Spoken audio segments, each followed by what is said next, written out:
Joaquín Marías Valdelló, mendocino, licenciado en Ciencias Geológicas, recibido en la provincia de San Juan, y se ha desempeñado en su carrera en empresas de petróleo y en empresas de exploración minera.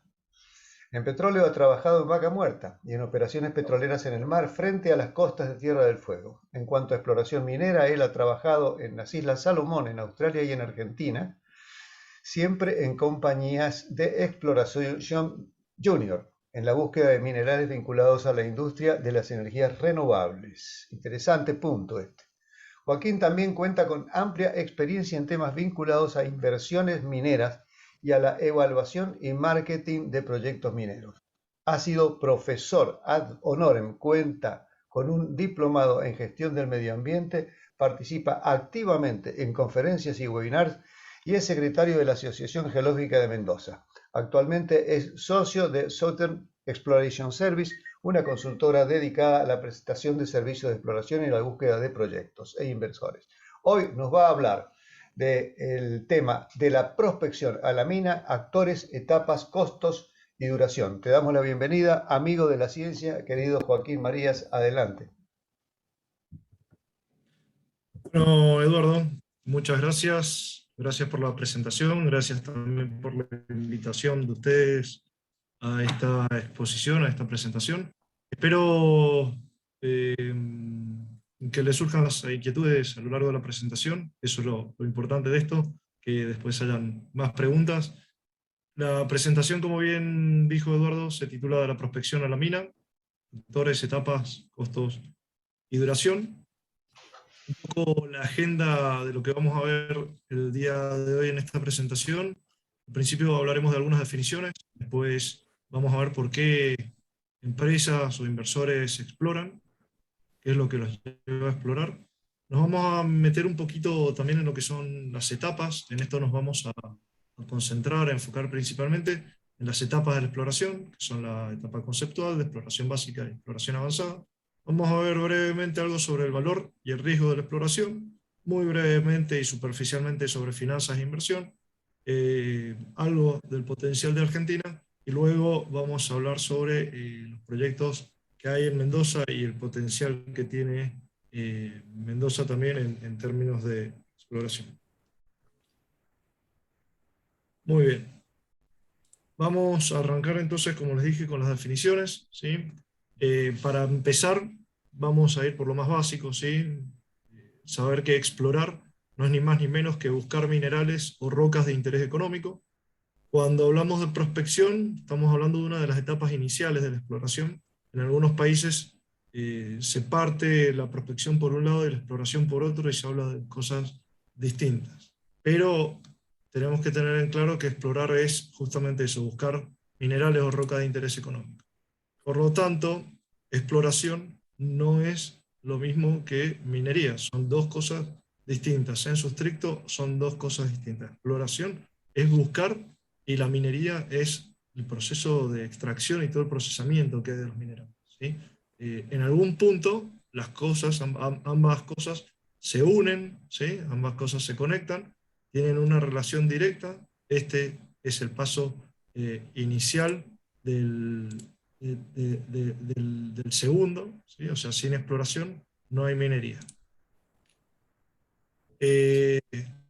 Como para prácticamente la diferencia que hay es la misma diferencia entre ir a hacer compras al supermercado y hacer la comida con los ingredientes que yo he comprado, y podríamos también llevarlo a un ejemplo más drástico, que es la misma diferencia que hay entre buscar ganado productivo de leche y tener la fábrica de quesos, ¿sí? Acá no hay vacas, en el segundo no hay vacas en la fábrica de queso. Ya tengo la materia prima para empezar a poder trabajar, a procesarla, pero depende únicamente que también me va a ir en mi fábrica de queso de acuerdo a las vacas, a la productividad de estas vacas lecheras, ¿no? Por lo tanto, si la exploración no se hace bien, después el proceso de minería no va a tener los resultados que yo quiero, o ni siquiera voy a poder llegar al proceso de minería. Esto que yo estoy marcando, la diferencia entre el proceso, entre lo que es exploración, perdón, y lo que es minería, es muy importante porque Después, si quieren, podemos discutir por qué las legislaciones que hay en temas mineros, las legislaciones modernas que hay en temas mineros, son restrictivas también para la exploración. Y eso es por una cuestión de desconocimiento de quienes a veces legislan o del colectivo popular sobre la diferencia entre ambas cosas, ¿sí? Bien, para hacerlo un poco más científica la definición, podríamos decir que la exploración geológico-minera es una rama de las ciencias geológicas que involucra muchas otras disciplinas, formando una compleja materia en la que trabajan especialistas en economía, en biología, en derecho, en contabilidad, finanzas, sociología, medio ambiente, geofísica, geología y un montón de ingenierías, con el objetivo de descubrir y delimitar por medio de métodos directos e indirectos la presencia de mineral susceptible de ser económicamente extraíble, ¿sí? De alguna forma es la actividad más antigua que nos vincula con los recursos naturales. Hay evidencias de hace más de 2,5 millones de años de que el hombre buscaba, salía a explorar por rocas para luego trabajarlas y generar herramientas que le permitieran desarrollarse, al punto de que si eso no hubiese pasado, si el hombre no hubiese salido a explorar, hoy no estaríamos hablando acá nosotros, ¿no? No estaríamos unos enfrente de los otros. Para aquellos que no hablan inglés, esto a modo de cómic dice la primera conferencia de geología, ¿no? Y realmente es así, hombres de las cavernas enfrente de una roca, tratando de ver qué pueden hacer con él. Así que desde siempre hemos salido a explorar y es lo que nos lleva para adelante, que podamos desarrollarlo. Y por lo visto, bueno, no tiene límites. Les quería mostrar esta foto, iba a poner otras imágenes de otras cosas, pero quería mostrarles puntualmente esto. Esta es la primera perforación que hizo el Perseverance en Marte en septiembre del 2021. La primera perforación fue esta, y la segunda creo que es esa de ahí. Esta es la roca inalterada, antes de ser perforada en el suelo marciano. Pero bueno, así como también hoy se está explorando en asteroides o en el universo, también se está explorando en el fondo del mar. Hay muchos recursos que son valiosos, y bueno, y la exploración no tiene límites, ¿no? ¿Por qué explorar, no? ¿Por qué alguien invertiría en exploración? ¿Qué es lo que lleva a que la gente invierta en exploración? Acá vamos a ver distintos temas. El primero es este, ¿sí? Y en estos dos cuadros yo lo que les quiero mostrar es el sentimiento, ¿sí? Quiero que ustedes se concentren en los cuadros y tengan el mismo sentimiento que tendría un inversor particular como ustedes, que decidiera poner sus ahorros en un proyecto, ¿sí? Fíjense que este es un cuadro, es el cuadro del valor de oro, ¿sí? Sobre la CID tenemos el valor de dólar por onza del oro. Este cuadro va desde el año 1975 al 2020, y este otro, el de la derecha, es del cobalto, que va desde el 2012 al 2020, ¿sí? También tenemos el valor en dólar por tonelada aquí a la derecha. Entonces ustedes como personas con sentimiento, ya voy a hablar mucho de sentimiento en este pedazo porque eso es lo que realmente quiero mostrar acá, es el sentimiento lo que lleva muchas veces a que la gente invierta. Con el sentimiento ustedes, ¿a dónde invertirían? ¿No? Fíjense que este es un cuadro de un precio alcista, de alguna forma el precio tiene una tendencia alcista. En cambio este tuvo un pico muy alto y después un quiebre, cayó estrepitosamente el precio del cobalto, al punto de que ni siquiera se puede recuperar a valores pre-2016, ha quedado ahí plantado, ¿no? Y esto no es ni más ni menos por ese sentimiento. Hay gente que se enamora con ciertos commodities, los ven como algo que realmente les gusta, porque ven que sube, que el precio avanza, que les puede dar un rédito, y hay otros que directamente se desenamoran, pierden ese sentimiento de hacia, en realidad, ese sentimiento hacia ese commodity, cuando ven que de golpe pierden muchísimo dinero y tampoco se recupera, ¿no? Esto es, claramente, son corazones rotos que no quieren volver a invertir en cobalto y que no van a volver, ¿sí? En cambio, en el oro, fíjense que pueden haber habido corazones rotos entre el 2013 y el 2018, ¿sí? Pero de alguna forma la tendencia alcista que demuestra generalmente el oro hace que esos corazones sean sanados, ese sentimiento sea sanado y la gente vuelva a confiar en estos commodities. Eso es por un lado, el por qué. Por otro lado, tenemos que hablar de algo básico de los mercados, que es la oferta y la demanda. Este gráfico de acá muestra, es sobre el cobre, ¿sí? Muestra en esta línea amarilla la demanda primaria de cobre del mundo desde 1990 con una proyección hacia 2030. Todo lo que es la base, este azul oscuro, es el caso de base de la producción actual, cómo estaría la producción y cómo se proyecta la producción con lo que hoy tenemos de cobre encontrado en el mundo y las minas que están operando. El segundo, este más clarito, indica aquellos proyectos que son altamente probables de que se pongan en funcionamiento. Luego viene este, que es un poco más clarito, que son proyectos probables de que puedan ponerse en funcionamiento como mina.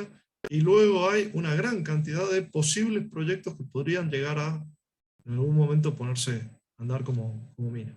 Lo cual nos indica que hay un déficit, o va a haber un déficit, de más de 10 millones de toneladas hacia el 2030, entre lo que es la demanda y lo que es la oferta. Y esto obviamente mueve al mercado y la gente lo ve y se da cuenta que es un buen objetivo invertir en esto, y primero que nada hay que invertir en exploración, hay que salir primero que nada a buscar los minerales.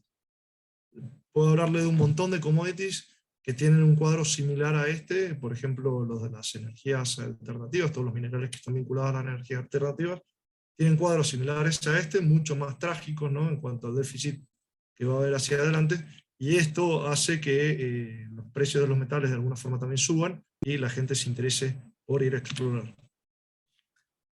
El cobre puntualmente, el caso del cobre está vinculado a la electrificación que está apuntando el mundo, ¿sí? La electrificación, cuando hablamos de electrificación, es pasar de hidrocarburos a fuentes renovables, pero todas estas fuentes renovables son eléctricas y de alguna forma hay que armar nuevos tendidos eléctricos. Esto es lo que predomina o lo que regula la demanda del cobre a nivel internacional hoy por hoy.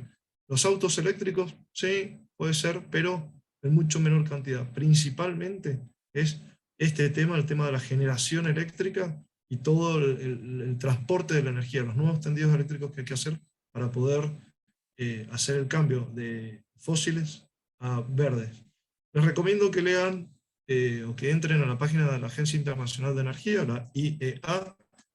Muy linda la página, tiene muchísima información, muchísimos reportes, y van a poder ver un montón de información sobre esto que tiene que ver con la electrificación e incluso la demanda de minerales a futuro. Otro de las razones por las cuales alguien saldría a explorar es porque, bueno, tenemos que desarrollarnos. Fíjense cómo ha cambiado la población del mundo. En 1950 estábamos abajo de 3.000 millones de habitantes en el planeta. Hoy hemos sobreduplicado esa cantidad. Hay más de 7.000 millones de habitantes en el planeta, dominado el crecimiento por los asiáticos, y este crecimiento es una demanda constante de todo, desde construcciones que demandan cemento, hierro para las construcciones, trasladar las energías, que también nuevamente es cobre, carbono, etcétera, un montón de cosas que hay que sacar de la tierra y que no sabemos a dónde están, por eso hay que salir a buscarlas. Y en este cuadro de la derecha es un cuadro ilustrativo bastante lindo donde muestra cómo en 1700 principalmente las tecnologías se varían de aproximadamente 3 elementos, ¿no? Es gráfico esto, de 3 elementos de la tabla periódica, y hoy a los 2000, si es que no usamos la totalidad de los elementos de la tabla periódica, estamos muy cerca, ¿no? La búsqueda de nuevos minerales que contengan estos elementos es esencial para que nos podamos seguir desarrollando y generando nuevas tecnologías, o las que ya están en marcha puedan seguir siendo producidas, ¿sí? Bueno, ahora sí nos vamos a echar de cabeza en lo que son las etapas de la exploración. Acá voy a hablar de esto por los próximos tal vez 40 minutos o 30 minutos. Así que si van teniendo dudas, les sugiero que las anoten porque está bastante bien detallada todas las etapas de la exploración. La idea de esta presentación es que ustedes vean cómo se llega desde una roca o un pedazo de cordillera a una mina, ¿sí? Empezamos con cosas muy básicas como la identificación del terreno. Este es el depósito bajo de la lumbrera en Catamarca. Fíjense el valle que hay, ¿sí? Con colores que son distintos a las rocas circundantes. Entonces esto llamó la atención de los geólogos, hicieron estudios acá y bueno, ya identificaron en el terreno que había algo que potencialmente podía convertirse en una mina, y de eso a la mina hay un montón de etapas evolutivas a llegar hasta, bueno, obviamente la construcción de la mina. Ahí pueden ver el open pit de mina de la lumbrera, ¿sí? Ya desarrollado, la mina ya puesta en marcha, el pit realizado para sacar todo ese mineral que estaba contenido acá dentro de este espacio, de esta cavidad que ha sido ahora removida, ¿no? Bueno, vamos a empezar de cero, y así es como empezamos los geólogos de esta rama, de la rama de la exploración. Empezamos con un objeto de estudio, que puede ser simplemente una porción de territorio, o rocas, ¿sí? Como se ven distribuidas en ese mapa de México, ahí que vemos un mapa geológico, o una porción de cordillera que nos llama la atención. Ese es nuestro objeto de estudio, ¿sí? Vamos a colocar el objeto de estudio en el origen de las coordenadas, ¿sí? de un eje XY, ¿sí? Ahí va a estar nuestro objeto de estudio.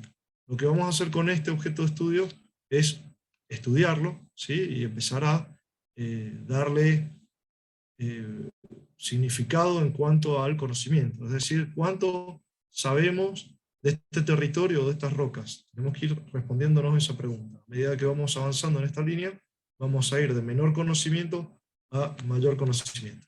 Entonces, la primera etapa, ¿sí?, de la exploración, a donde le empezamos a agregar conocimiento a este objeto de estudio, es la etapa conceptual.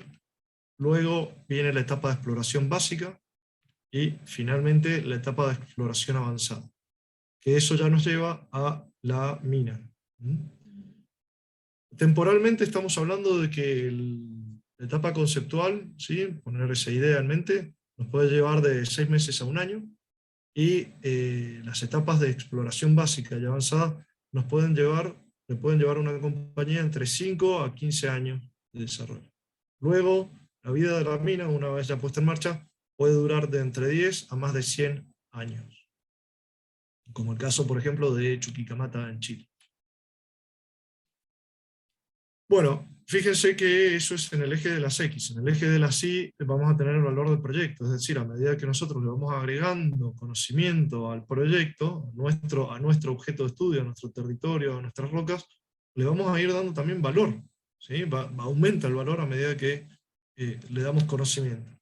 Y esto no es ni más ni menos que la transformación de ese objeto de estudio, de territorio, rocas o porción de cordillera, transformarlo en materias primas que sean útiles para el desarrollo humano. Lo que estamos acá haciendo es dándole valor agregado. Por eso muchos geólogos se agarran de los pelos cuando dicen que sacar el litio de la puna y exportar el litio no tiene sentido si no se pone una fábrica de baterías, porque no hay valor agregado, o cuando te dicen que poner en funcionamiento una mina de cobre y no poner la fábrica de cables no tiene sentido porque no hay valor agregado de la materia prima. Y la verdad es que hay casi 20 años de trabajo desde la nada a obtener esa materia prima, y eso es un montón de valor agregado. Son 20 años de trabajo para darle valor agregado a esas rocas o a esos elementos que están ahí escondidos en la tierra. Bueno, nos vamos a empezar a meter entonces de a poquito en este cuadro. Vamos a ver primero que nada la etapa conceptual. La etapa conceptual yo la he dividido en 2 etapas. La primera, que es la etapa de hipótesis, y la segunda es la de concesión y permiso. En la etapa de hipótesis nosotros nos vamos a preguntar si podría llegar a haber mineral en algún lado, o tenemos la idea de que, por ejemplo, recién veíamos el caso del cobalto. El cobalto, supongamos que se vuelve a disparar el precio del cobalto, me interesa estudiar dónde hay cobalto, y digo, bueno, podríamos llegar a buscar cobalto en algún lugar que tenemos ciertas rocas o cosas que creemos que podría haber. Entonces, como yo sé que en ese sector de la Tierra podría llegar a haber cobalto, por la información que he revisado, voy al gobierno y le pido una concesión y permisos. ¿Por qué hablo de concesión y permisos? Porque las propiedades mineras, es decir, la superficie para explorar en Argentina, la concede el Estado. Siempre, siempre, siempre es dueño el Estado del suelo, ¿sí? En términos de exploración. Entonces el Estado a mí me concede derechos de exploración, que luego los puedo convertir en derechos de minado, derechos de explotación, pero al principio son derechos de exploración, y también me tiene que dar permisos para que yo pueda empezar a trabajar. Esos permisos son los permisos ambientales, y yo hago siempre la analogía con la compra de un auto. Yo me puedo ir a comprar un auto, y fantástico, el auto lo puedo manejar, sí puedo subirme al auto y manejarlo. Ahora, sin la licencia de conducir, no debería manejar.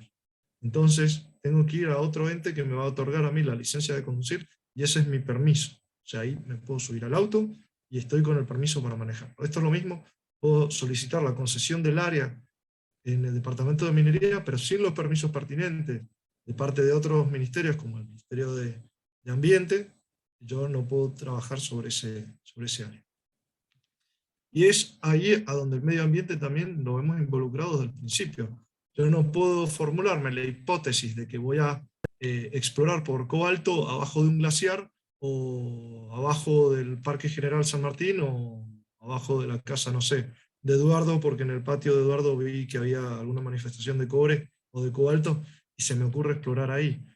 O sea, desde el momento cero que en la industria se tiene en cuenta el medio ambiente, y cuando hablamos de medio ambiente estamos hablando de flora, fauna, aire, agua superficial y subsuelo, y subterránea, perdón, de suelos, de glaciares, y también de las personas. Por eso hago el ejemplo del patio de alguien, porque no puedo ir a meterme en el medio de un pueblo a poner un proyecto minero, ¿sí? O sea, desde la idea de la hipótesis, ya tenemos que tener en cuenta el tema del medio ambiente.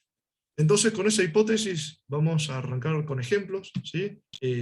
Lo primero es que yo podría decir, bueno, puede haber mineralización en este sector porque del lado argentino veo estos parches, ¿sí? En este mapa, en esta imagen satelital, veo estos parches de óxidos que están justo del lado de la frontera en Chile, y del otro lado de Chile sé que hay proyectos mineros, y de este no hay proyectos mineros, pero están esos parches de óxidos de metales que a mí me podrían llegar a interesar. Entonces voy al gobierno, le pido que me conceda y me dé los permisos para explorar este área que yo he dibujado sobre el mapa, con estos límites, ¿sí? El límite del este es el límite internacional, porque no puedo meterme en otro país a explorar. Entonces, de este lado es el límite internacional, y de este lado son límites rectos, como se establece en el Código de Minería de la República Argentina.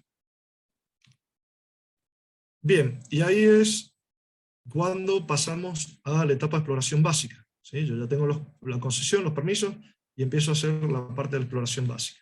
¿A dónde voy a trabajar? Primero que nada con todo lo que es prospección remota, luego lo que es la exploración regional o general, y voy a tratar de definir un objetivo de exploración, que ya vamos a ver enseguida de qué estamos hablando cuando hablamos de objetivo de exploración. A toda esta etapa es a lo que se lo conoce en la industria como la prospección, ¿sí? Entonces, la prospección involucra un poco la parte de la concesión y los permisos, pero principalmente salir a hacer la búsqueda regional de a ver qué minerales puedo yo llegar a tener en el terreno, y si están o no cumpliendo con las características de los elementos que yo ando buscando. La prospección remota se realiza con satélites o aeronaves, ¿sí? Ustedes saben que del espectro electromagnético nosotros solamente vemos una porción. Entonces, estos equipos que están suspendidos en órbitas de aproximadamente 800 kilómetros de la Tierra están dotados de distintos sensores que a nosotros nos permiten ver porciones del espectro electromagnético que no vemos, ¿sí? Pero incluso, por ejemplo, con una imagen satelital yo ya puedo empezar a tomar algunas definiciones. Acá estoy marcando las fracturas que hay en el terreno, ¿sí? Que en la imagen anterior, fíjense, si yo me vengo para acá, son muy claras. Entonces puedo empezar a generar información de mi lado con estas imágenes, y con estas imágenes que a mí me permiten ver cosas que nosotros no vemos. Con estos sensores remotos podemos ver, por ejemplo, que estos óxidos son más evidentes, que hay una zona de arcillas, que hay otros minerales con otros colores en la imagen. Podríamos tener también imágenes de geofísica, ¿sí? Estudio de geofísica, a donde, por ejemplo, si esto fuese una geofísica magnética, me permitiría saber que en esta porción del suelo hay elementos magnéticos, ¿sí? Entonces yo, en vez de enfocar mi búsqueda por este sector, voy a enfocar mi búsqueda por este sector de la superficie. Entonces estamos generando nueva información y también recopilamos información existente en esta etapa. Estamos siempre en el escritorio, no hemos ido al campo, nadie ha pisado todavía el campo, no hemos visto una sola roca, estamos siempre desde la computadora en la casa. Entonces, armamos todos estos mapas, ¿sí? O los podemos conseguir.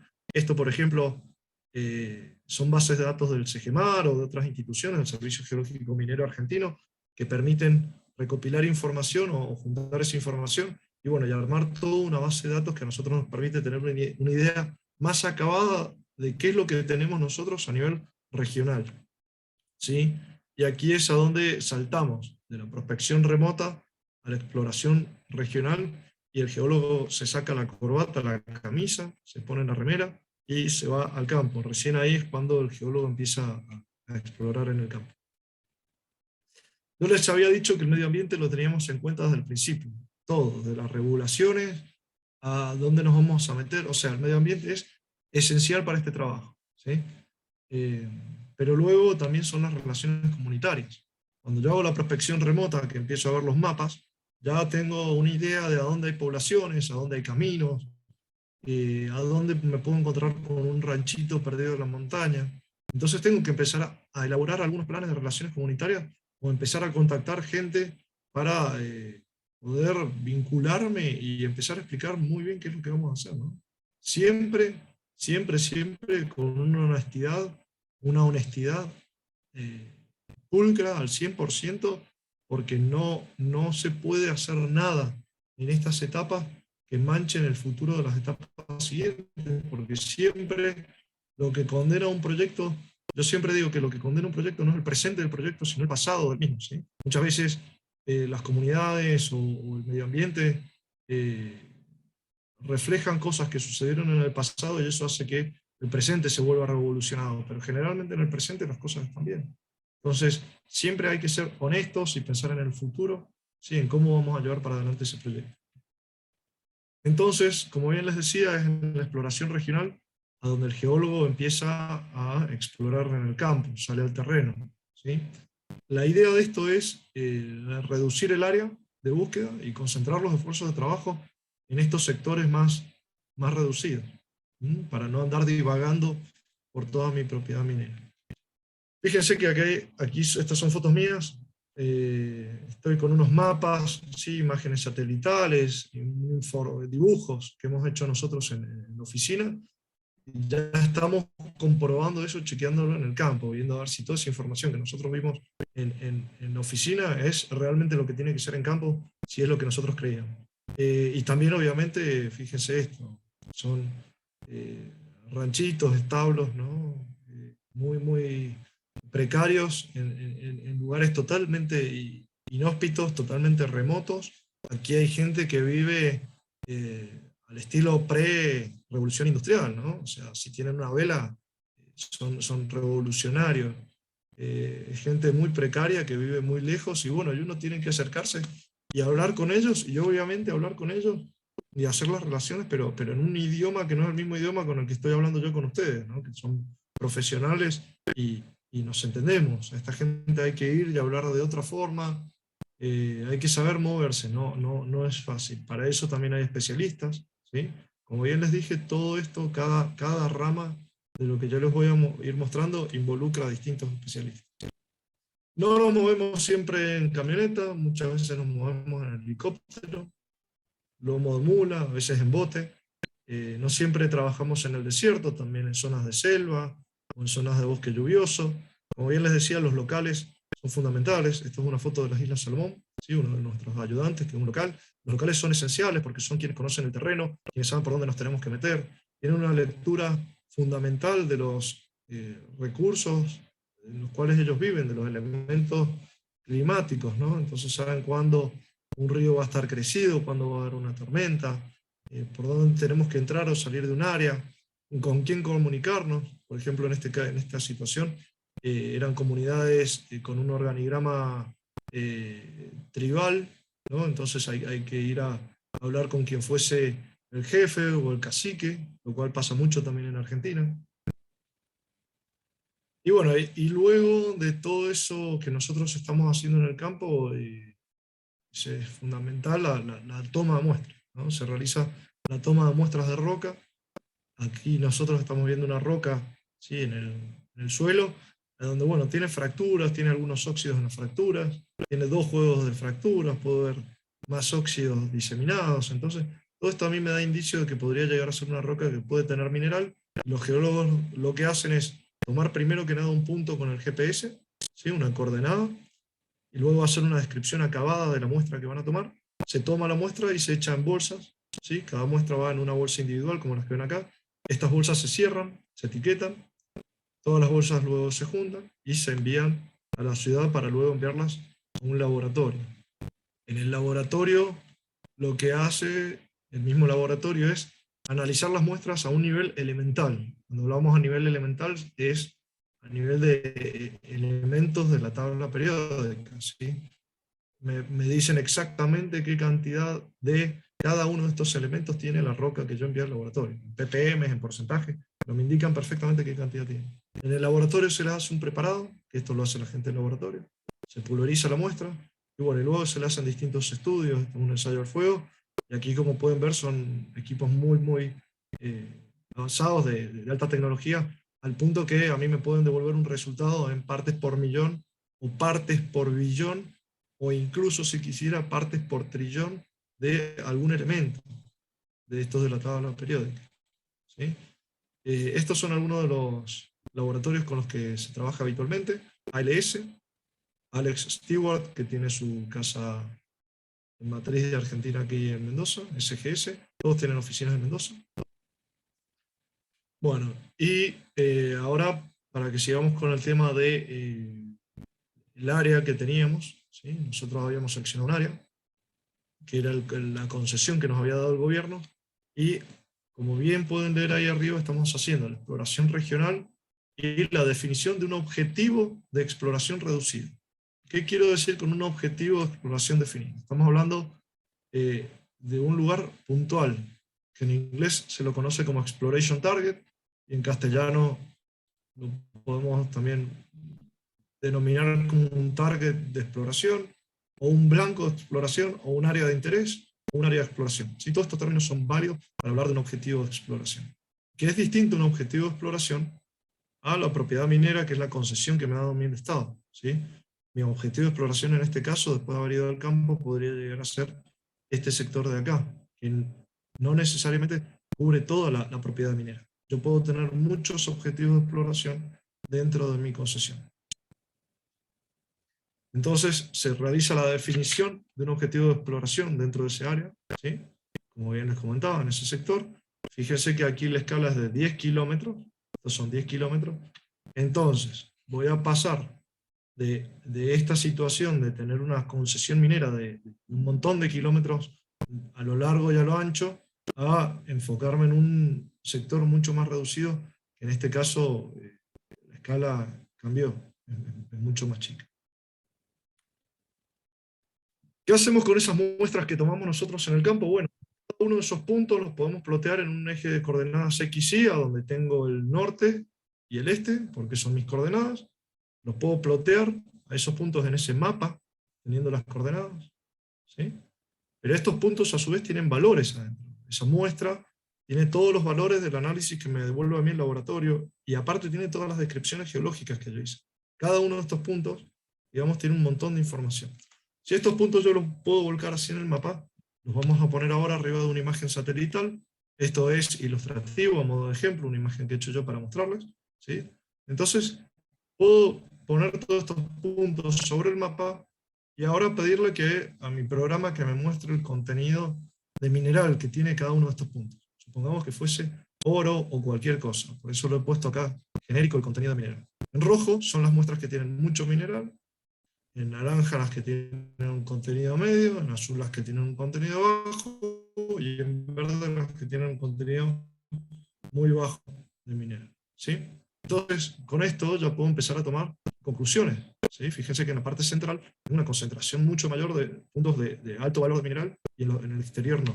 Entonces puedo decir que esa ahora también va a ser mi área de exploración, mi objetivo, ¿sí? Me voy a enfocar ahora solamente en este sector, no tengo por qué ir a trabajar sobre estos sectores que están verdes, a donde sé que no hay nada, sino que tengo que enfocar mi dinero, mi inversión en esta posición, ¿sí? Y nuevamente un poco la escala, ¿sí? En vez de estar divagando por todo el área, ahora me voy a enfocar en este sector puntual. Es decir, ahora el área es mucho más reducida, ¿sí?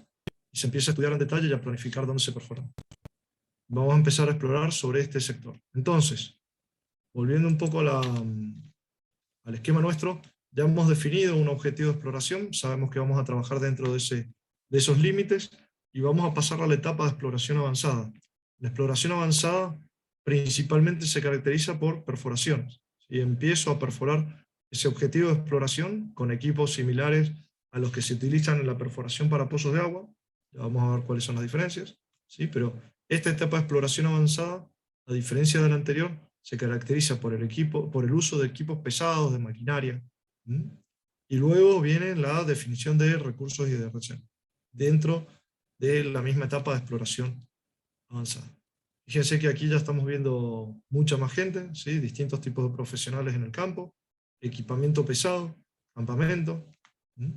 Todo esto, bueno, involucra un montón de cosas. Si el geólogo, dentro de ese área que habíamos visto, descubrió que estas son las dos vetas que él quiere perforar para ver cómo se encuentran en profundidad, y ha decidido poner estos 3 puntos de perforación, bueno, hay que realizar todos estos accesos al lugar. Fíjense en esta imagen, estos accesos involucra equipo vial, maquinaria pesada, un campamento para alojar a la gente, una situación a donde necesito servicios de lavandería, donde necesito comunicaciones, a donde voy a necesitar médicos, a donde voy a empezar a involucrar mucho más a la comunidad, capaz que muchos de los ayudantes que trabajan en este sector, el servicio de gastronomía, etcétera, etcétera, puede ser provisto por la gente local, por los locales del pueblo más cercano, que capaz que saben hacer todas esas tareas, pero no tienen un trabajo fijo, o no están dedicados a esto, pero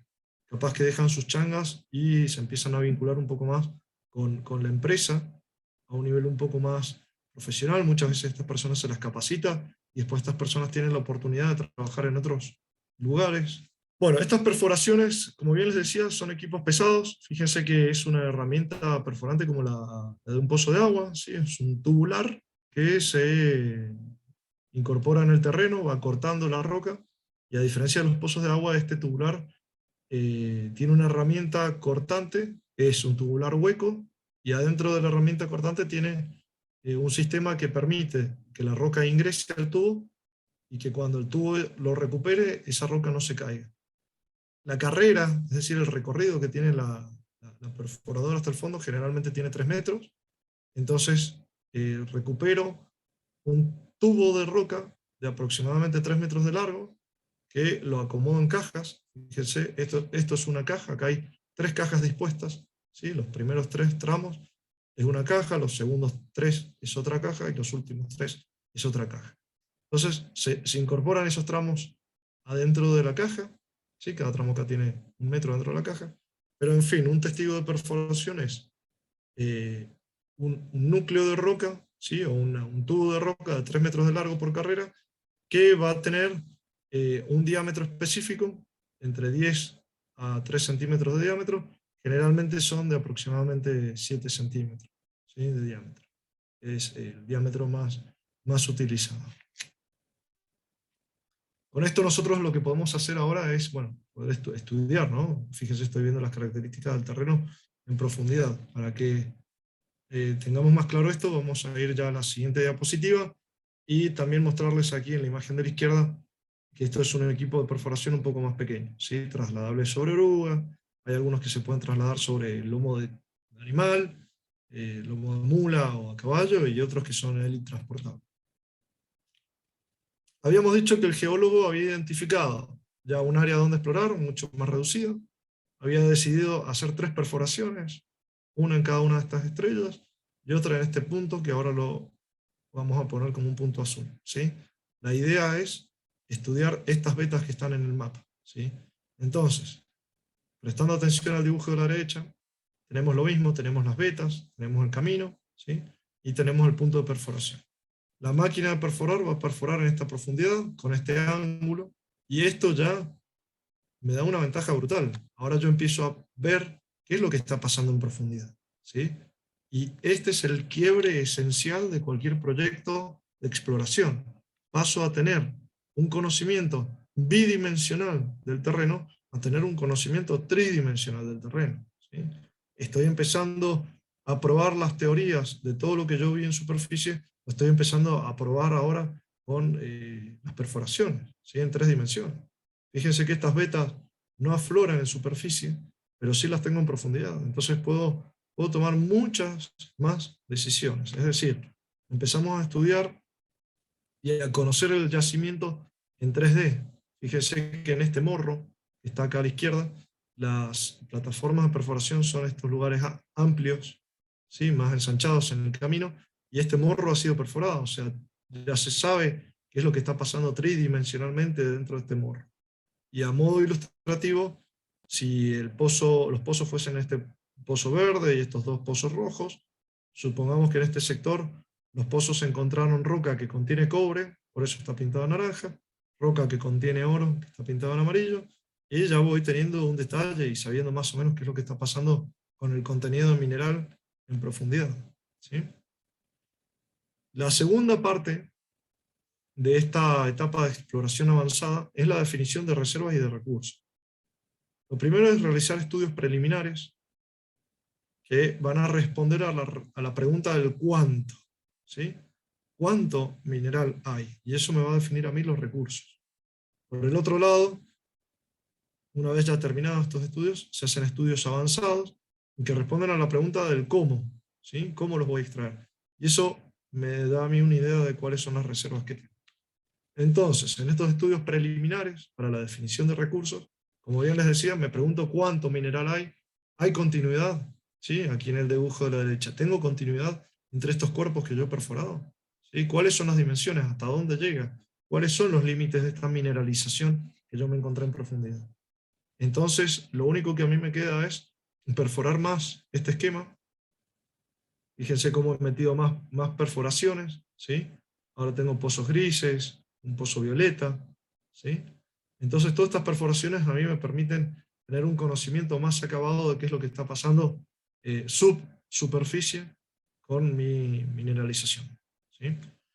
Este ejemplo que les estoy poniendo acá es de una empresa que se llama New Age Metals River.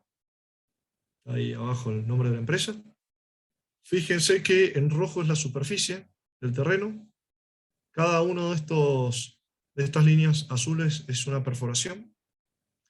Y esto que está en amarillo, con un esquema tridimensional, es el modelo que ellos han hecho de cómo está distribuida la mineralización en profundidad. A donde ellos no han encontrado mineralización que esté una al lado de la otra o que pueda ser conectada entre sí, no han hecho modelo, porque definitivamente no hay mineralización en profundidad, pero en este caso aquí sí hay mineralización en profundidad. El asunto es que, por ejemplo, estas perforaciones que tienen acá siguen viendo mineral, pero no llegan hacia el fondo, y estos 2 cuerpos no pueden definir si están conectados o no, entonces por eso los llaman abiertos, ¿sí? Esto está abierto a seguir explorando. Igual que aquí, capaz que las perforaciones tenían un equipo que no era lo suficientemente potente para perforar más profundo, y llegaron hasta acá, y en el final de las perforaciones, como se puede ver, hay mineral, ellos han encontrado mineral, pero si siguen perforando más profundo, la pregunta es, ¿sigue? Bueno, no se sabe, por eso es que está abierto el modelo. En cambio, en estos sectores, fíjense que estos pozos bien profundos no encuentran más mineral, y aquí el modelo ya se cierra, ¿sí? Se cierra el modelo ahí. Pasando a los estudios avanzados, eso que veíamos recién son los estudios preliminares para definir mis recursos. Ahora pasamos a los estudios avanzados, que es el análisis de las reservas. Acá empezamos a tener en cuenta todo lo que son los factores económicos. Respondemos a las preguntas tales como si es económicamente rentable extraer el mineral. ¿Es técnicamente posible sacarlo? ¿Va a ser sustentable en el tiempo? Y para esto realizo distintos estudios que están puestos en orden. El primer estudio es el estudio económico preliminar, luego se hace un estudio de prefactibilidad, después se hace un estudio de factibilidad, Y finalmente se hace el plan de minado y construcción de la mina.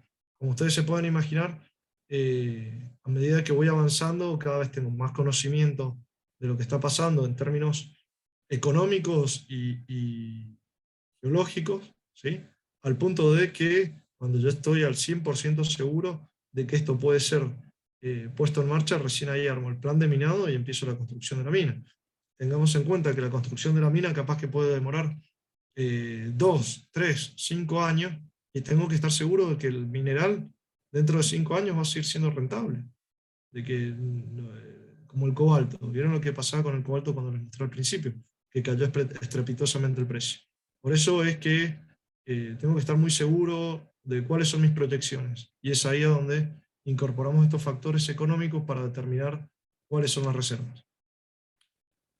El plan de minado no es ni más ni menos que decidir, bueno, a ese modelo que yo tenía, voy a armar un open pit, ¿sí? un tajo abierto en el terreno, a donde lo voy a empezar a abrir por etapas, ¿sí? Voy a ir cavando por etapas para ir recuperando este mineral naranja que está acá. ¿Mm? Pero ¿cuánto me va a costar? ¿Va a ser rentable en el futuro? ¿Cómo voy a montar la planta? ¿De dónde la voy a traer? ¿Qué es lo que necesito para la planta? Tengo la mano de obra, o sea, hay que armar un plan de todo. La mina está, el mineral ya está ficticiamente afuera de la tierra una vez que el plan de minado se entrega, ¿no? No sé si me explico con eso. Tiene que estar todo ya listo en el plan de minado como para decir, bueno, lo construimos y el mineral seguro que lo sacamos. Incluso muchas veces el mineral está vendido antes de que se extraiga de la tierra, ¿sí? Yo tengo que saber quiénes van a ser mis compradores, a dónde voy a enviar el mineral. Si el mineral lo voy a enviar a Canadá, al Asia, a Australia, ¿sí? ¿Quién me va a comprar ese mineral? ¿A qué precio? ¿Y cómo me van a mantener el precio? ¿Sí? Acá también incorporamos cuestiones políticas y otras cosas más. Ya las vamos a ver en un minuto. Finalmente, después de haber concluido con todas estas etapas, llegamos al momento de la mina, ¿sí? Como bien les digo, la construcción de la mina y al posterior minado. Como yo no soy ingeniero en minas, no me voy a meter en este capítulo, ¿sí? Nos vamos a enfocar en lo que es la exploración. Así que volvamos a los recursos y las reservas. Los recursos, como les decía, es responder al cuánto. ¿Cuánto mineral tengo? ¿Sí? Y con eso puedo decir, creo que tengo mineral, sé que tengo algo de mineral, estoy seguro de que tengo mineral. Esas son mis tres categorías. O sea, lo he medido el mineral, estoy seguro. Algo hay cuando he visto que hay indicios en profundidad del mineral, y podría llegar a ver, esos son los inferiores. Es decir, le estoy poniendo conocimiento al cuánto, a la cantidad, pero no estoy agregando ningún factor modificante. Esos factores modificantes son factores económicos, sociales, ingenieriles, ambientales, de mercado. Cuando ya incorporo todos estos factores dentro de esos estudios de factibilidad o estos estudios económicos, recién ahí puedo convertir a estos recursos en reservas. Las reservas se categorizan en dos tipos, en probables y en probadas. Y fíjense que estas flechas indican que en cualquier momento estas reservas pueden volverse recursos, ¿sí? O viceversa. Y esto sucede porque lo que hoy es un recurso, una reserva, puede dejar de serlo en el futuro, a veces no muy lejano, o al revés. El ejemplo más claro que doy es el plomo. Las cañerías antes eran de plomo, ¿sí? O el tungsteno de las bombillas de luz. Antes tenían un filamento de tungsteno, ¿sí? Actualmente son de LED y los caños hoy son plásticos. Entonces, cuando aparecieron los caños plásticos y cuando aparecieron los focos de LED, el tungsteno y el plomo perdieron un mercado muy, muy grande, el precio cae estrepitosamente, y bueno, si yo tenía una reserva a donde sabía cuánto me iba a costar extraerlo, a donde sabía que era factiblemente económico sacarlo, y tenía mis compradores de wolframio, o de tungsteno, o de plomo, ¿sí? Estaba todo eso dicho y hecho, y esa era mi reserva. Bueno, ahora ya no los tengo más, no me dan los números, tengo que ir para atrás, ¿sí? Marcha atrás, convertir esas reservas ahora en recursos, ¿sí? Se vuelven recursos medidos, ¿sí? Se pueden volver recursos medidos, pero no puedo seguir considerándolos reservas. Al revés, es el caso del litio. Capaz que en muchos salares se sabía cuánta salmuera hay, se sabía la cantidad de litio que tenía esa salmuera, pero como los precios no eran rentables, no había mercado ni nada, eran un recurso. Hoy yo le pongo factores económicos a esta explotación de litio, a este cuánto, ¿sí? Al cuánto de litio, a la cantidad, le he puesto factores económicos, y esa incorporación hace que pasen de ser recursos a reservas. Bien, ya con esto vamos a pasar a la recta final. Vamos a hablar del valor del proyecto, ¿sí? Fíjense que el valor del proyecto aumenta a medida que conocemos más de él. Esto fue lo que les mostré al principio, ¿sí? Primero no valía nada, era una hipótesis, y luego el valor se incrementa drásticamente. La curva típica de aumento de valor de un proyecto es la que ven en pantalla en azul, ¿sí? Al momento de la hipótesis, que yo puedo creer que tengo algo, el proyecto no vale nada.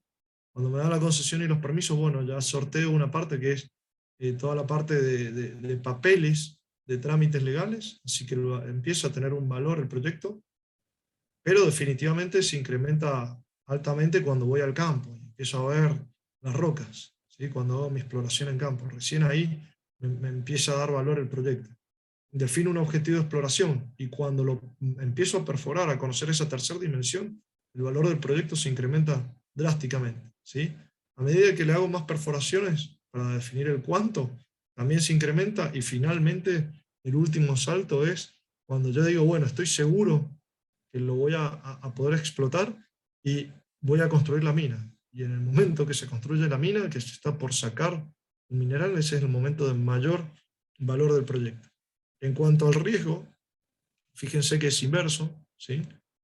En las etapas iniciales el riesgo es altísimo para quien invierte, porque no sabemos qué va a pasar, y el riesgo empieza a caer brutalmente cuando conozco esa tercera dimensión de mi superficie a explorar, ¿sí? Cuando ya empiezo a perforar, ahí el riesgo empieza a disminuir, porque ya sé qué es lo que está pasando en profundidad, si hay o no mineral en profundidad y en qué cantidades. Lo mismo que cuando defino los recursos y cuando ya sé qué reservas tengo, es porque estoy seguro que lo puedo poner en marcha. Ha atravesado todos esos estudios que yo les comentaba, entonces el riesgo cae estrepitosamente hasta el momento que se convierte en mínimo. Cuando hablamos de riesgos, yo lo he dividido en tres bloques. Uno es, del cual ya hemos estado hablando bastante, que es la variación de valor del elemento en el mercado, ¿no? Cuánto varía, por ejemplo, el cobre en el mercado, el cobalto, el plomo, los ejemplos que di recién. Después tenemos los riesgos que son políticos, jurídicos, legales, impositivos tributarios, económicos, ¿sí? Socioculturales, de importación o exportación, de mano de obra, sanitarios, ambientales. Y finalmente tenemos riesgos que son propios del yacimiento mineral, los riesgos geológicos. ¿Sí? ¿Habrá o no habrá mineral? ¿Va a estar o no va a estar en la cantidad necesaria? ¿Voy a tener o no tener problemas para tratarlo después en mi planta de tratamiento? ¿Lo voy a poder transportar o no? ¿Va a poder ser vendido o no? ¿Sí? Estos son los tres bloques esenciales de riesgo. En Argentina se imagina que el principal riesgo hoy es el del medio. Y cuando les digo el principal es porque los otros hoy en la actualidad son casi nulos en Argentina. Casi que no hay riesgo geológico y casi que no hay variación de algunos elementos hoy en el mercado. El principal riesgo, que es lo que rechaza la inversión extranjera en Argentina, es este bloque del medio, ¿sí? Yo les había mostrado un poco la línea de tiempo, ¿sí? Poniéndolo un poco más en detalle, de 5 a 15 años me pueden llevar a estas etapas iniciales, ¿sí? Más lo que tarde el gobierno en darme a mí los permisos. Por ejemplo, en Mendoza esto es equivalente al signo infinito, ¿sí? No tengo número hoy para decir cuánto van a tardar en darme los permisos en Mendoza. En San Juan capaz que podría decir que de 6 meses a un año, hay provincias que tardan 2 años en darte los permisos. Hoy en Chubut, en Mendoza, en algunas otras provincias de la Argentina, esto es infinito. Podrías estar toda la vida esperando los permisos. Por eso el riesgo es tan alto en este momento. Luego la duración de la mina es de 10 a más de 100 años. Y ahora nos metemos un poco en la parte financiera para ver el tema de los gastos. Fíjense que en la etapa inicial los gastos son muy bajos, ¿sí?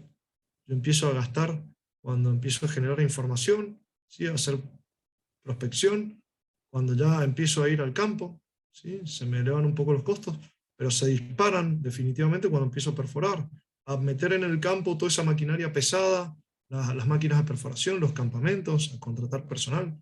Ahí es cuando se disparan los costos. Y se incrementan brutalmente durante las etapas de estudio avanzado, a medida que yo perforo más y tengo que hacer cada vez estudios más acabados. Y sobre todo en la construcción de la mina, ahí es cuando se alcanza el pico, ¿sí? La construcción de la mina es lo que más plata demanda. Fíjense que después voy a tener ingresos, ¿sí? Pero estos ingresos también tienen costos, ¿sí? Tengo acá costos que ya los vamos a ver.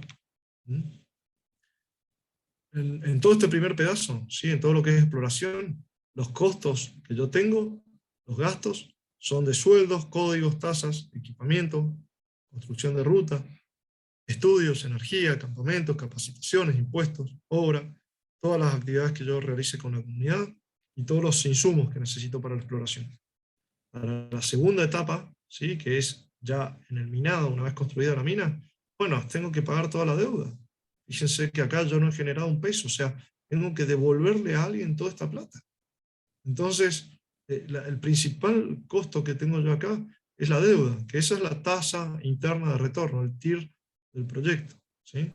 ¿Cuántos años va a ser el TIR de mi proyecto? ¿Sí? Si voy a pagar todo lo que yo debo en 3 años, en 4 años, en 5 años, ¿sí? Y después los otros costos son de sueldos, de impuestos, de transporte, de insumos, de mantenimiento, etcétera, etcétera. Es decir, en algún momento estos costos bajan, no se hacen nunca cero, pero empiezo a tener un revenue, una ganancia, ¿sí? Empiezo realmente no a ver solamente ingresos, sino que ahora tengo una ganancia, dejo de devolver plata y empiezo a ganar algo de plata. Pero después de 15 años de haber estado gastando como si fuese una ametralladora, ¿no? En términos de inversión aproximada por proyecto, fíjense, para las primeras etapas, estoy aquí a la izquierda, ¿sí? Porque este gráfico por ahí nos podemos perder. Aquí a la izquierda. Entonces, para las primeras etapas, entre lo que es hipótesis y permiso, o sea, la etapa conceptual, puedo gastar entre $50.000 a $100.000. Para la etapa de exploración básica, puedo gastar entre $500.000 a $1.000.000 de acuerdo al tamaño y al commodity del proyecto que yo esté buscando, ¿sí? Cuando empiezo a perforar, ese era el quiebre grande de gastos que les mostraba yo, puedo estar gastando hasta ahí entre 3 a $15.000.000. Y ya para realizar todos los estudios avanzados y dejar el proyecto listo para ser construido en una mina, la empresa puede haber gastado entre 15 a $100.000.000. Los rangos son tan brutales por los commodities. Por ejemplo, 15 millones podría ser capaz que un proyecto chico de litio, 100 millones un proyecto grande de cobre, ¿no? Después la construcción de la mina, también a mí la construcción de la mina me puede costar entre 50 millones a más de $3.000.000.000, ¿sí? Como es un proyecto que está hoy en construcción en San Juan, que tiene una inversión muy, muy grande de $3.000.000.000. Pero una planta pequeña o mediana de litio me puede costar a mí capaz que, no sé si 50 millones, un poquito más, pero por ahí, bueno. La pregunta que se deben estar haciendo ustedes es la misma que se hace la gran cantidad de la gente, es, mientras tanto, ¿de dónde sale toda esa plata, no? ¿Quién paga eso? Bueno, son inversores que se arriesgan. Primero que nada, accionistas. Vuelvo a leer. Inversores que se arriesgan. O sea, esto es gente que hay que ponerle el casco, el chaleco salvavidas y cuidarlos, estos inversores. Porque están tomando un riesgo, ¿sí? Entonces, primero que nada, son accionistas comunes, como ustedes o como yo, que deciden invertir comprando las acciones de alguna empresa porque creen que esa empresa va a crecer en el futuro y ponemos plata ahí, ¿sí? Lo que pasa es que es mucha gente la que pone plata y se hace un bolsillo importante. Después hay capitales privados, que son fondos con gran capacidad financiera. Hay empresas mineras muy grandes, conocidas como Major, que tienen su propio bolsillo, entonces esos los que hacen es comprarle a las empresas más pequeñas proyectos que están en la etapa de exploración avanzada. Entonces yo soy chiquito, llevo mi proyecto hasta una etapa de exploración avanzada, le da un valor, conocimiento al proyecto, y ahora viene una grande que tiene su bolsillo y me compra ese proyecto porque ya está listo para ponerlo en funcionamiento o para llevarlos a etapas más avanzadas. Finalmente tenemos inversores que están vinculados al Estado, ¿sí? Estados gubernamentales, por ejemplo, el Estado de Brasil es socio de Vale, ¿sí? Es parte dueño de Vale. Entonces es el Estado brasilero, igual que Santa Cruz, en la empresa Fomicruz, que es la empresa minera de Santa Cruz, ¿sí? Bueno, ¿cuántos de estos proyectos son exitosos? Y estaba difícil. Fíjense que de la etapa conceptual a la exploración avanzada, 1 de cada 100 llegan hasta ahí. O sea, 1 de cada 100 conceptuales entran en la etapa de exploración avanzada. Y luego 1 de cada 100 de exploración avanzada logra convertirse en mina. Es decir que menos de 1 en 10.000 proyectos conceptuales. Voy de vuelta, menos de 1 en 10.000 ideas de que puede llegar a estar pasando algo con el mineral en la Tierra, logra convertirse en mina. ¿Sí? Bien, entrando un poco en la parte final, ya vimos las definiciones, vimos todos estos temas. Vamos a hablar ahora muy brevemente sobre el potencial de Argentina y sobre los proyectos y el potencial de Mendoza. En esta slide me gustaría que miren principalmente el cuadro de la derecha. Si son ingenieros, les van a llamar más la atención los números a la izquierda. Si les gustan más por ahí los gráficos, más el de la derecha. Sugiero que miremos más que nada el de la derecha. Fíjense que en rojo tengo los recursos totales identificados de cada uno de estos elementos que están aquí donde estoy mostrando con el puntero en la izquierda. De cobre, oro, plata, zinc, plomo, boratos, carbonato de litio equivalente y cloruro de potasio. ¿Sí? Estos son los recursos identificados totales de cada uno de esos elementos.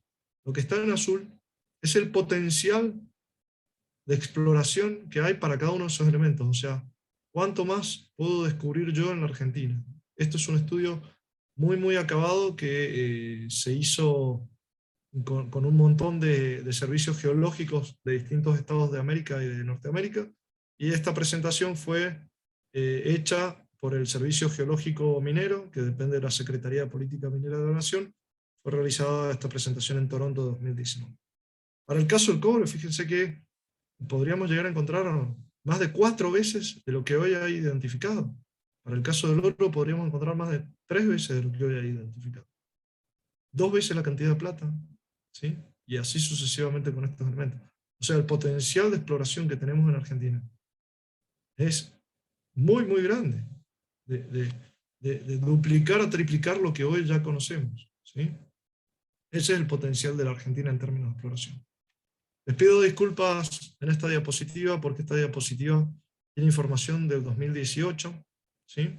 No encontré estos datos un poco más acabados, pero al fin nos sirve. En el 2018 habían más de 500 prospectos conocidos, más de 350 prospectos en etapa de exploración, 9 proyectos que estaban en etapa de exploración avanzada, 18 proyectos factibilizados, 5 minas que estaban en etapa de construcción y 16 minas en producción. Se han cerrado 2, así que ahí andan entre 16 y 14 minas en producción hoy en Argentina.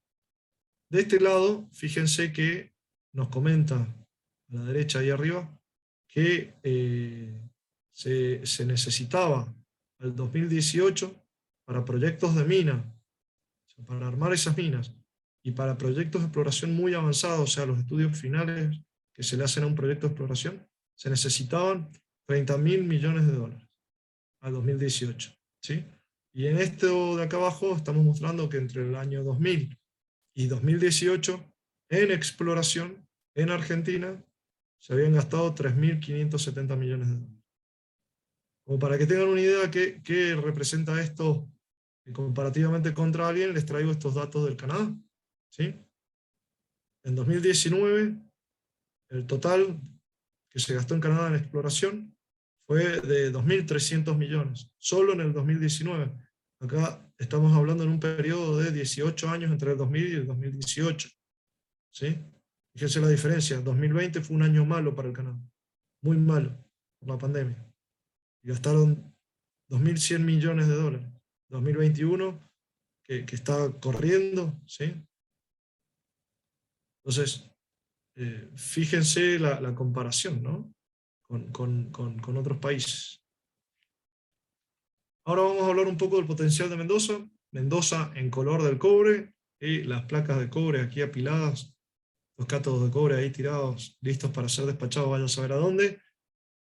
¿Por qué estoy hablando de cobre y estoy hablando de Mendoza? Porque Mendoza tiene principalmente el potencial de extracción de cobre, ¿sí? El oro es muy pequeño, por eso cuando hablamos y chillamos y pataleamos del oro y del cianuro, y estamos llorando por algo que en realidad no sabemos si va a pasar y no sabemos tampoco en qué cantidad o cuánto, ¿sí?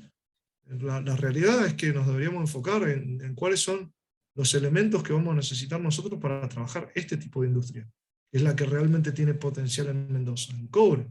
Y no olvidemos que del otro lado de la cordillera están las minas más grandes de cobre del mundo, ¿sí? Que también están aguas arriba de todos los valles agrícolas productivos. ¿Mm? Si ustedes han ido a Chile alguna vez y se han comido una manzana de alguno de esos valles, el agua que está dentro de la manzana, créanme que viene de algún arroyito o de algún río que baja de algún proyecto minero muy grande de cobre ahí en Chile. ¿Sí? Y si están acá viendo la presentación es porque no murieron después de comerse una fruta o una verdura en Chile. O sea, no pasa nada. Funciona así en la gran mayoría de los países mineros del mundo. Bueno, para no abrumarlos, por favor, prestemos atención a los colores de estos cuadros. ¿Sí? El primer cuadro tiene un color naranja, son los proyectos de exploración básica. El segundo tiene un color verde, son los proyectos de exploración avanzada. Y el azul son las minas que hay en Mendoza.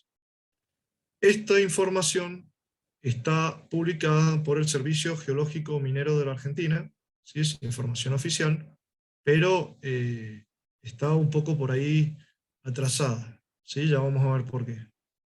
Las últimas tres tienen el nombre del proyecto, el elemento entre paréntesis, y las últimas tres letras es el departamento en el que se encuentra. Por ejemplo, MLG es Malargüe, todo lo que es de Malargüe lo van a ver en rojo, ¿sí? LHR Las Heras, Luján, San Carlos, San Rafael, fácil de ver.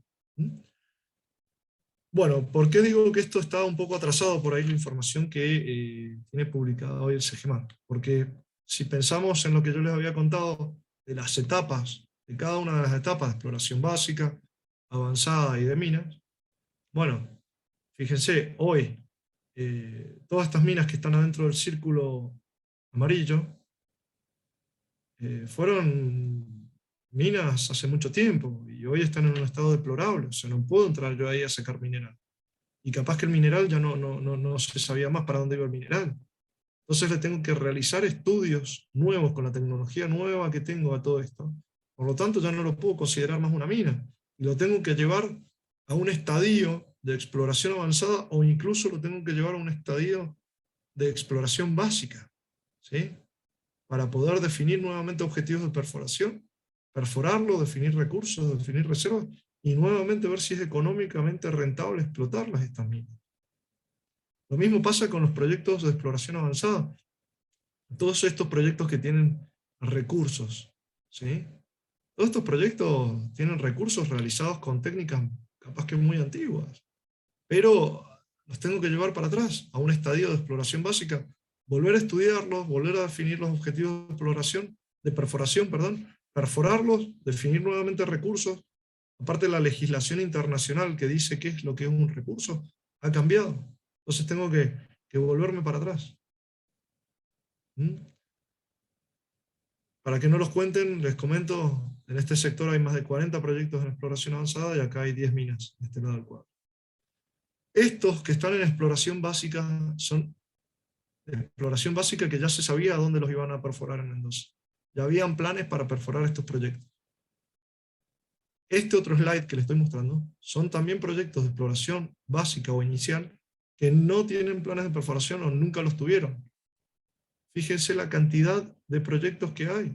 Y estos son solamente los que indica el CGMAR, el Servicio Geológico Minero que hay dando vueltas por ahí. Hay muchos más.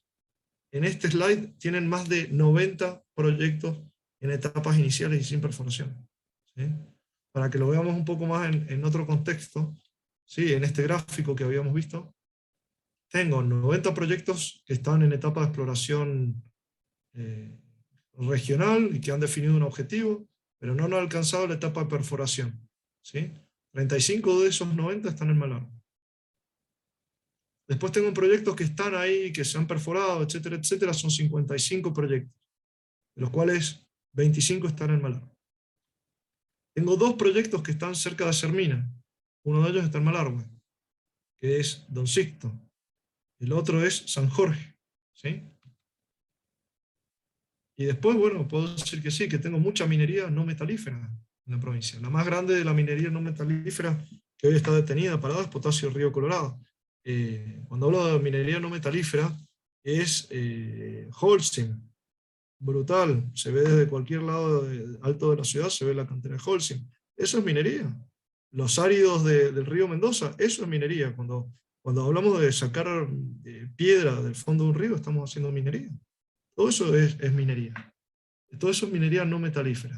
Pueden ir y ver a la gente de Knauf, que son vecinos de las pistas de aquí de Penitentes, ¿sí? Cómo sacan yeso ahí.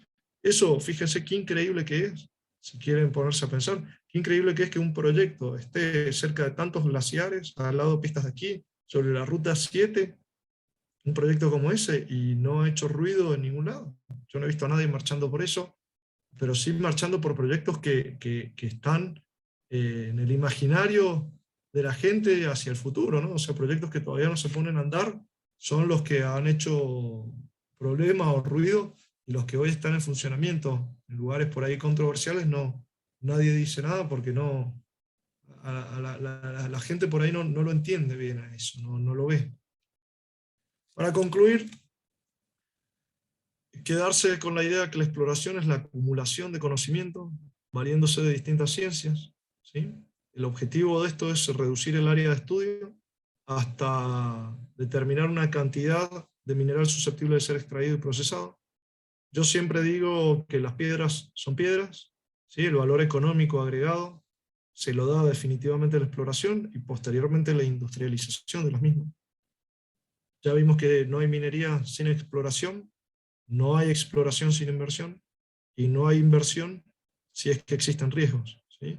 Y bueno, a conclusión final, después de las últimas diapositivas, vieron que Mendoza tiene una geología excepcional, pero todo lo que ustedes quieran pensar de eso, se los dejo a su imaginación.